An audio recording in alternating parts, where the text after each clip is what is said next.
The dangers of knowledge.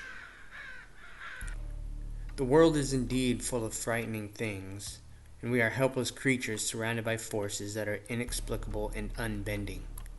The average man in ignorance believes that those forces can be explained or changed.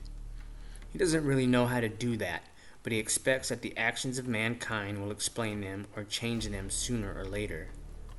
The sorcerer, on the other hand, doesn't think of explaining or changing.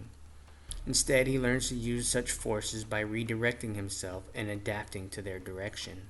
That's his trick.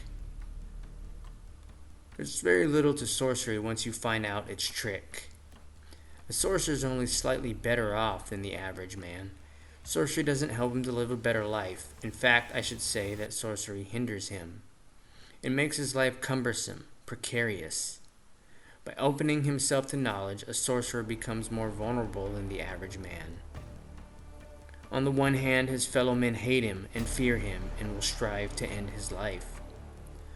On the other hand, the inexplicable and unbending forces that surround every one of us by right of our being alive are for a sorcerer a source of even greater danger. To be pierced by a fellow man is indeed painful, but nothing in comparison to being touched by an ally. A sorcerer, by opening himself to knowledge, falls prey to such forces and has only one means of balancing himself: his will. Thus, he must feel and act like a warrior. I will repeat this once more. Only as a warrior can one survive the path of knowledge. What helps a sorcerer live a better life is the strength of being a warrior.